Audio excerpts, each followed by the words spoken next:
Hello दोस्तों, आपका स्वागत है मेरे YouTube चैनल पर। तो आज की इस वीडियो में हम कंटिन्यू करने वाले हैं अपना चैप्टर जो कि है मैटर इन आवर सराउंडिंग्स।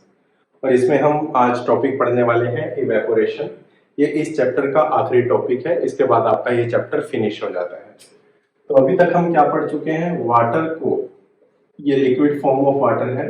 अगर आप इसको गैस फॉर्म, जो कि वेपर फॉर्म है वाटर की, उसमें कन्वर्ट करना चाहते हैं तो आपको उसके बॉइलिंग पॉइंट तक हीट करना पड़ता है। जैसे ही बॉइलिंग पॉइंट रीच होता है वाटर का, तो उसके सरफेस पे जो भी पार्टिकल होते हैं वाटर के, वो इवेपोरेट होना स्टार्ट कर देते हैं।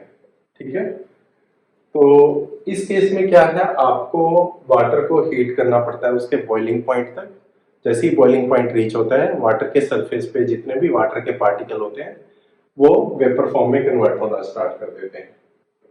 लेकिन इवेपोरेशन में क्या होता है, आप वाटर को गैस फॉर्म में कन्वर्ट करते हो by keeping temperature less than it's boiling point. Water का बॉइलिंग पॉइंट कितना होता है? 100 डिग्री सेल्सियस।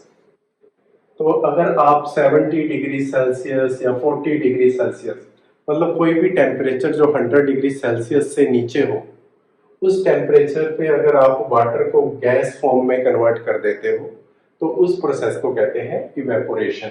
ठीक है, तो क्या ये पॉसिबल है इवेपोरेशन की जो process without reaching it's boiling point? Yes, ये पॉसिबल है। और क्यों पॉसिबल है? मान लीजिए ये वाटर के पार्टिकल है, तो आपको मैं बता चुका हूं जो पार्टिकल होते हैं वो कंटिन्यूअस मोशन में रहते हैं, उनके पास कुछ ना कुछ काइनेटिक एनर्जी होती है।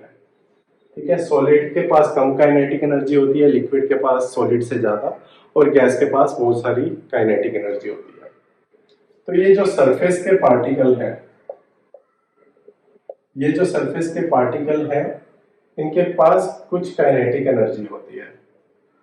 और जब ये काइनेटिक एनर्जी दो पार्टिकल के बीच में जो फोर्स ऑफ अट्रैक्शन है उससे ज्यादा हो जाती है, तो उनके बीच जो बाइंडिंग होती है वो ब्रेक हो जाती है और इनके पार्टिकल फ्रीली मूव करते हैं। मैं आपको बता दूं, जैसे मैंने आपको पढ़ाया था पिछली वीडियो में, ये जैसे वाटर के दो पार्टिकल हैं, इनके बीच एक फोर्स ऑफ अट्रैक्शन है, बाइंडिंग फोर्स है जो इनको आपस में जोड़े रखता है। लेकिन ये जो पार्टिकल है इनके पास कुछ काइनेटिक एनर्जी होती है। जैसे ही ये और एनर्जी अब्सॉर्ब करते हैं तो इनके बीच वाइब्रेशन होना स्टार्ट हो जाती है। ये जो लिक्विड के पार्टिकल हैं ये मूव करना स्टार्ट हो जाते हैं फास्ट, और इनके बीच वाइब्रेशन इंक्रीज हो जाती है। तो अगर आप और हीट प्रोवाइड करते हो तो हीट प्रोवाइड करने से काइनेटिक एनर्जी इंक्रीज होगी, और जैसे ही काइनेटिक एनर्जी इनके फोर्स ऑफ अट्रैक्शन से ज्यादा हो जाएगी between particle, force of attraction between particle इससे अगर ज्यादा हो जाएगी तो इसके बीच का ये बॉन्ड ब्रेक हो जाएगा। और अब जो लिक्विड के पार्टिकल है या वाटर के पार्टिकल है, now they are free to move anywhere, तो ये इवेपोरेट होना स्टार्ट कर देंगे, वेपर फॉर्म में कन्वर्ट होना स्टार्ट कर देंगे। तो यहाँ से आपको एक चीज का अंदाजा मिल चुका है कि इवेपोरेशन जो होती है वो एक तरह का सरफेस फिनोमिना है।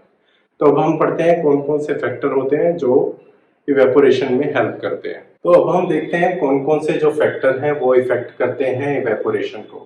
तो इसमें अब सबसे पहला आता है सरफेस एरिया। तो आपको मैं बता चुका हूँ इवेपोरेशन जो है वो एक सरफेस फिनोमिना है। तो आप जितना सरफेस एरिया इंक्रीज करेंगे इवेपोरेशन प्रोसेस उतनी बढ़ जाएगी। जैसे आपको एग्जांपल देता हूँ, मान लीजिए ये आपकी एक बाउल है और ये आपका एक कप है, इसमें आपने चाय रखी है और इसमें भी आपने चाय रखी है। तो इसमें से किस में इवेपोरेशन प्रोसेस फास्ट होगी? इवेपोरेशन प्रोसेस फास्ट होगी इस बाउल में, क्योंकि यहाँ पर आप देखेंगे सरफेस एरिया ज्यादा है, यहाँ पे सरफेस एरिया कम है। तो इसलिए कई बार हम चाय को बाउल में डालकर पीते हैं, क्योंकि सरफेस एरिया ज्यादा होने से इवेपोरेशन होती है। अब इवेपोरेशन प्रोसेस होती है, ये हेल्प करती है कूलिंग पे, राइट। जैसे गर्मियों में हमको पसीना आता है, राइट, पसीना आने के बाद हमारी बॉडी जो होती है वो कूल फील करती है। मैं आपको बताऊंगा इसके पीछे क्या रीजन है कि हमारी बॉडी कूल क्यों फील करती है। अभी आप फैक्टर पे ही ध्यान दीजिए। तो पहला फैक्टर हो गया सरफेस एरिया। अगर आप सरफेस एरिया इंक्रीज करते हैं तो इवेपोरेशन प्रोसेस इंक्रीज हो जाती है। अगला है टेम्परेचर। अगर आप टेम्परेचर इंक्रीज करते हैं इवेपोरेशन प्रोसेस फास्ट हो जाती है। क्यों फास्ट हो जाती है? जैसे ही आप टेम्परेचर इंक्रीज करेंगे, जो टेम्परेचर होगा वो काइनेटिक एनर्जी पार्टिकल की इंक्रीज करेगा। काइनेटिक एनर्जी इंक्रीज होने से फोर्स ऑफ जो अट्रैक्शन है बिटवीन दीज टू पार्टिकल वो कम हो जाएगी और इनके बीच वाइब्रेशन इंक्रीज हो जाएगी और ये बॉन्ड ब्रेक हो जाएगा। तो काइनेटिक एनर्जी इंक्रीज होती है और ये पार्टिकल अपना फोर्स ऑफ अट्रैक्शन ब्रेक करके फ्रीली मूव करते हैं। तो सरफेस एरिया इंक्रीज होने से इवेपोरेशन इंक्रीज होता है। टेम्परेचर इंक्रीज करने से इवेपोरेशन इंक्रीज होता है। नेक्स्ट है ह्यूमिडिटी। जब हम कहते हैं आज ह्यूमिडिटी बहुत ज़्यादा है तो इसका ये मतलब है कि ऑलरेडी इन्वायरमेंट में या एयर में वाटर कंटेंट बहुत ज़्यादा है। तो हमारी जो एयर होती है वो एक लेवल तक ही वाटर को होल्ड कर पाती है, उससे ज़्यादा होल्ड नहीं करती है। तो अगर आप मान लीजिए ये सरफेस पे वाटर है और ये आपका एयर है, ठीक, ये एयर है, ये सरफेस, ये वाटर है।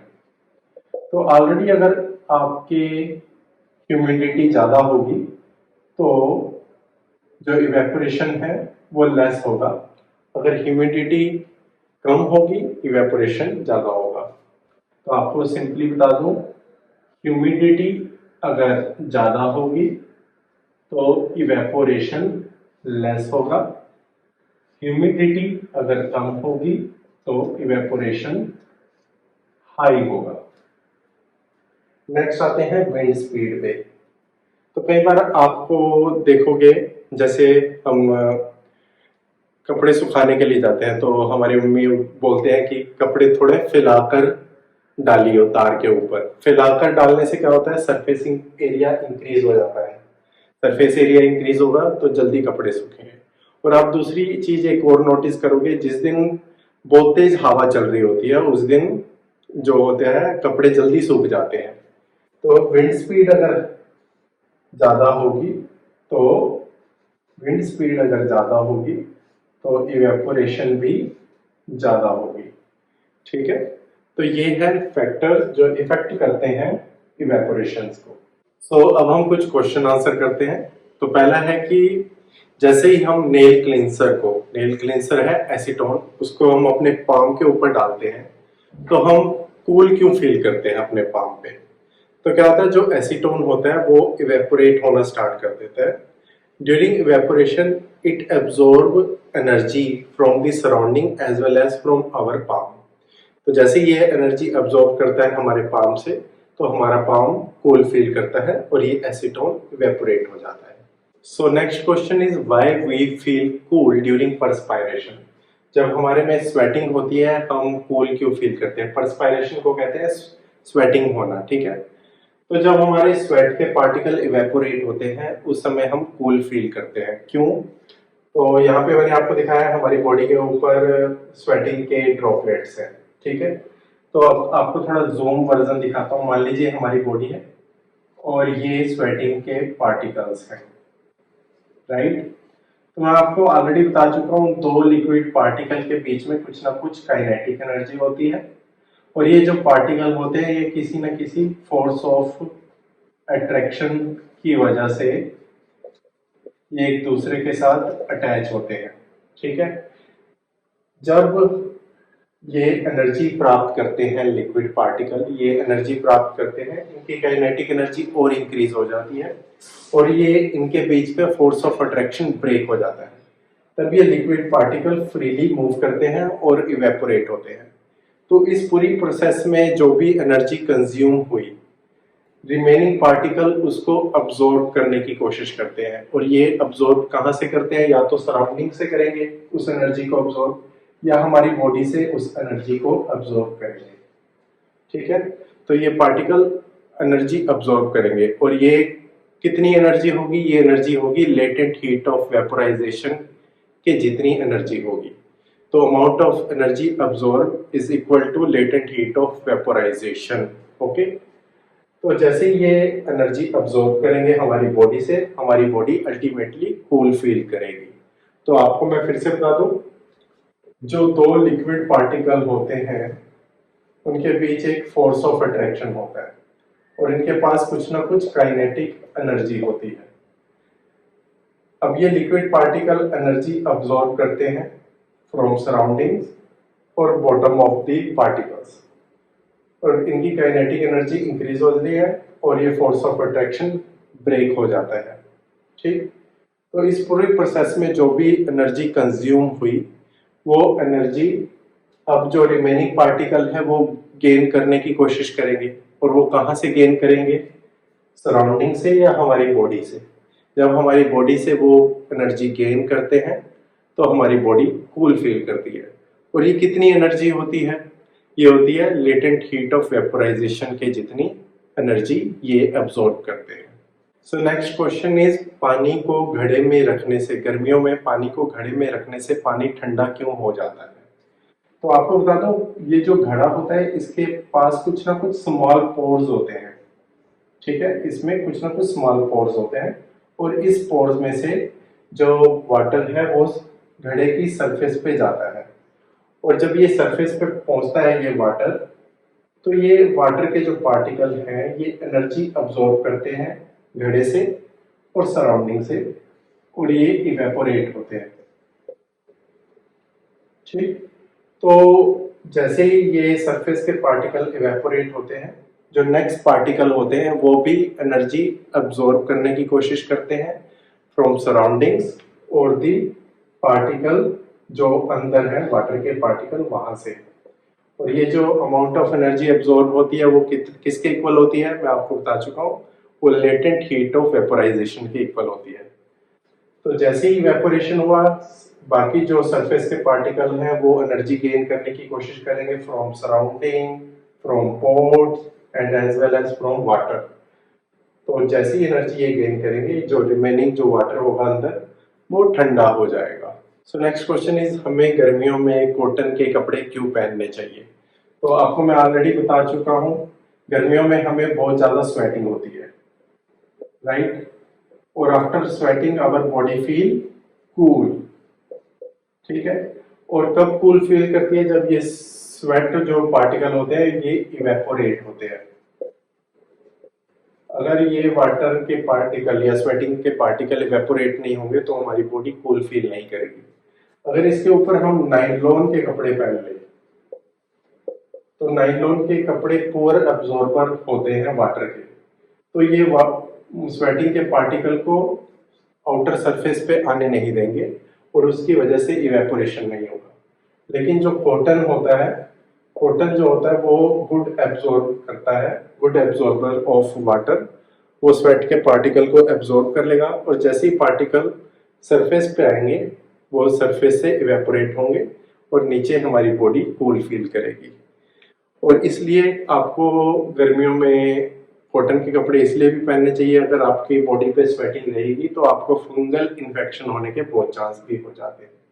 तो प्रेफर कीजिए कि गर्मी में कॉटन के कपड़े पहने। तो अब हम कुछ क्वांटिटी की एसआई यूनिट पढ़ते हैं और उनके सिंबल के बारे में पढ़ते हैं। तो लेंथ की जो एसआई यूनिट है वो है मीटर और इसको स्मॉल एम से रिप्रेजेंट करते हैं सिंबल में। आपको बता दूं कि जब आप पूरा नाम लिखते हैं एसआई यूनिट में तो आपको पहला लेटर स्मॉल लिखना पड़ेगा। ठीक है, प्रेशर, प्रेशर की एसआई यूनिट है पास्कल। पास्कल एक साइंटिस्ट का नाम है इसलिए आपको सिंबल में पी बड़ा लिखना पड़ेगा, PA। एसआई यूनिट जो मास की है वो है किलोग्राम, के स्मॉल, और सिंबल में भी के स्मॉल रहेगा, KG। बहुत सारी एनसीईआरटी बुक में वेट का एसआई यूनिट बताया हुआ है एन न्यूटन। ठीक है, लेकिन जो न्यूटन होती है वो फोर्स की एसआई यूनिट है और न्यूटन एक साइंटिस्ट का नाम है तो इसलिए सिंबल कैपिटल एन रहेगा। डेंसिटी होता है मास अपॉन वॉल्यूम। मास की हमें पता है किलोग्राम होती है और वॉल्यूम होता है क्यूबिक मीटर।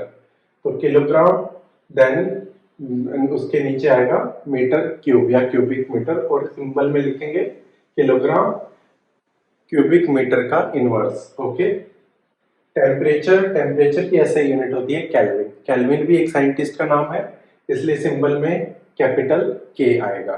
तो दोस्तों यहाँ पे आज हमारा ये चैप्टर फिनिश होता है। अगर आपको इस चैप्टर से रिलेटेड कोई भी क्वेश्चन है तो आप जरूर पूछ सकते हैं कमेंट करके।